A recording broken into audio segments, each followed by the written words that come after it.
এই তো দেখতেই পাচ্ছেন, এটা হলো ফাইনাল লুক। কেমন হলো বন্ধুরা অবশ্যই কিন্তু জানাবেন। কত সুন্দর হয়েছে তাই না বন্ধুরা? আর আপনারা কিন্তু বাসায় এভাবে ট্রাই করবেন, আশা করি অনেক ভালো লাগবে। আসসালামু আলাইকুম সবাইকে, আশা করছি সবাই অনেক ভালো আছেন। তো বন্ধুরা, আজকে আমি হাঁসের মাংস রান্না করব। এটা কিন্তু দেশি হাঁস। আমি এখানে 1 কেজির মতো দেশি হাঁসের মাংস নিয়েছি। আর এখন আমি এই মাংসটা মশলা দিয়ে মেখে নিব। আমি এখানে দিয়ে দিচ্ছি 2 টেবিল চামচের মতো রসুন বাটা, আদা বাটা 1.5 চামচ, জিরা বাটা 2 চামচ, গরম মশলা বাটা 1 চামচ,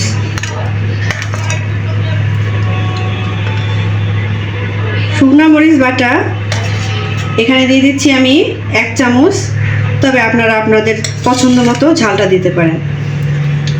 ধনিয়া গুঁড়া নিয়েছি এখানে আমি 1 চামচ, হলুদ গুঁড়া 1 চামচ, লবণটা স্বাদ মতো, আর 1 কাপের মতো পেঁয়াজ কুচি দিয়ে দিচ্ছি। এখন সব মেখে নিচ্ছি। বন্ধুরা, এই শীতের সময় কিন্তু হাঁসের মাংস খেতে দারুণ লাগে, আর রান্নাটা যদি হয় মনের মতো তাহলে তো কথাই নেই। সব একসঙ্গে ভালোভাবে মেখে আমি 20 মিনিটের মতো রেখে দিব রেস্টে। আপনারা চাইলে আধা ঘন্টা 1 ঘন্টা রাখতে পারেন, তবে আমার হাতে অত সময় নেই, আমি সেজন্য এটা 20 মিনিটের মতো রেখে দিব। তো মশলাটা আমার মাখানো শেষ, এখন আমি এটা রেখে দিব। তো বন্ধুরা, ফিরে এলাম 20 মিনিট পর। আমার প্যান গরম হয়েছে, এখন আমি সরিষার তেল দিয়ে দিব 1/2 কাপের মতো। আপনারা চাইলে সয়াবিন তেল দিয়েও রান্নাটা করতে পারেন। তেল গরম হয়েছে, এখন আমি কিছু গোটা গরম মশলা নিয়েছি আর তেজপাতা নিয়েছি। এখানে আছে দারচিনি, লং, এলাচ, বড় এলাচ, ছোট এলাচ, এগুলো দিয়ে দিলাম। এখন এগুলো আমি হালকা করে একটু ভেজে নিব।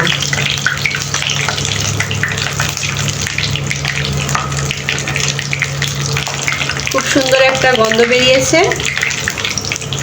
তো এখন আমি মাংসগুলা ঢেলে দিব।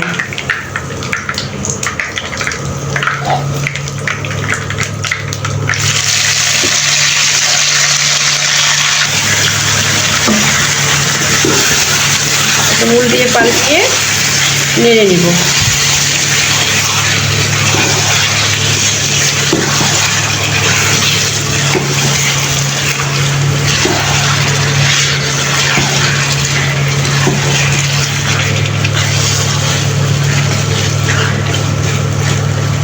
এখন আমি ঢাকা দিয়ে দিব।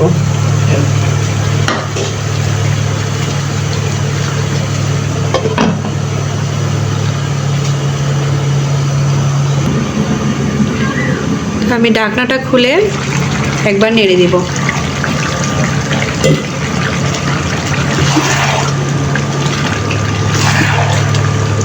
মাংস থেকে অনেক পানি বেরিয়েছে,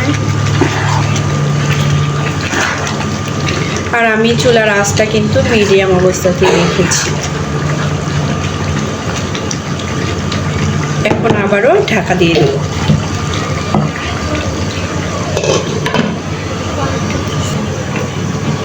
তো বন্ধুরা, আমি আবারও একবার নেড়ে দিচ্ছি। অবশ্য আমি অফ ক্যামেরায় বেশ কয়েকবার নেড়ে দিয়েছি। দেখতেই পাচ্ছেন কত পানি বেরিয়েছে। এই পানি দিয়েই মোটামুটি এটা কষানো হয়ে যাবে।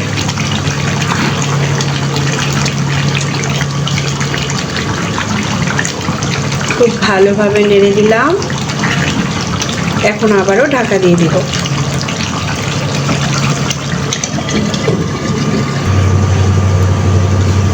বন্ধুরা এখন ঢাকনাটা আবারও খুলে দেখি কি অবস্থা। তো মাংসের গায়ে যে পানিটা ছিল ওটা কিন্তু পুরোটাই শেষ হয়ে পানি শেষ হয়ে তেলটা ভেসে আসছে, দেখতেই পাচ্ছেন। এগুলো শুধু তেল, আর হাঁসের মাংসে এমনি অনেক তেল থাকে। আর আমি এই রান্নাটা কিন্তু প্রায় 25 মিনিট ধরে করতেছি। এগুলো শুধু তেল। এখন আমি এর মধ্যে গরম পানি দিয়ে দিব।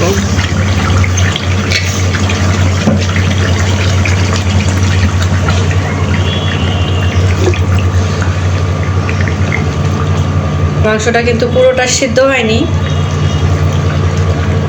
পানি দিয়ে দিলাম, এটা ঝোলের পানি, এই পানিতেই সিদ্ধ হয়ে যাবে।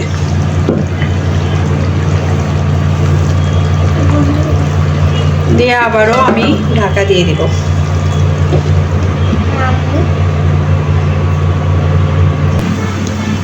তো আমি আবারও একবার নেড়ে দিব।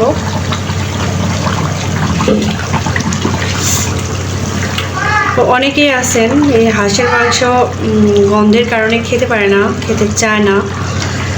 হাঁসের মাংস রান্না করার ক্ষেত্রে যেটা করতে হবে, একটু পরিমাণের থেকে একটু বেশি বেশি করে আর কি মশলাগুলো দিতে হবে, আর একটু সময় নিয়ে রান্নাটা করতে হবে। তাহলে এর টেস্টটাও ভালো আসে আর খারাপ গন্ধটাও থাকে না। আবারও ঢাকা দিয়ে দিচ্ছি।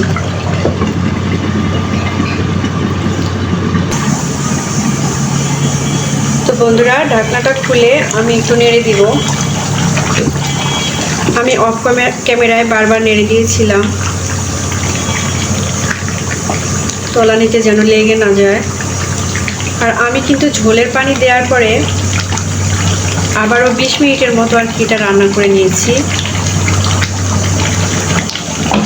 এখন আমি এর মধ্যে টালা জিরার গুঁড়া এটা অ্যাড করে দেব।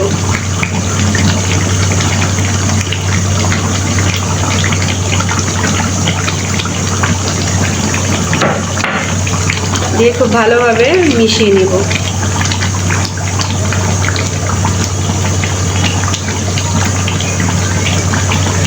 এখন আমি এই মাংসটা দমে রেখে দেব 5 মিনিটের মতো।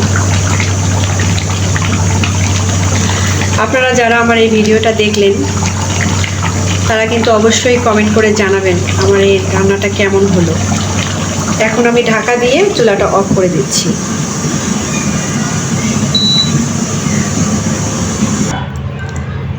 তো বন্ধুরা আমার কিন্তু মাংসের দম দেওয়া শেষ। এই তো দেখতেই পাচ্ছেন, এটা হলো ফাইনাল লুক। কেমন হলো বন্ধুরা অবশ্যই কিন্তু জানাবেন। কত সুন্দর হয়েছে তাই না বন্ধুরা? আর আপনারা কিন্তু বাসায় এভাবে ট্রাই করবেন, আশা করি অনেক ভালো লাগবে। তো ধন্যবাদ সবাইকে ভিডিওটি দেখার জন্য। আমার এই রেসিপিটি যদি আপনাদের ভালো লেগে থাকে লাইক কমেন্ট শেয়ার করে ভালোবেসে পাশেই থাকবেন। ধন্যবাদ।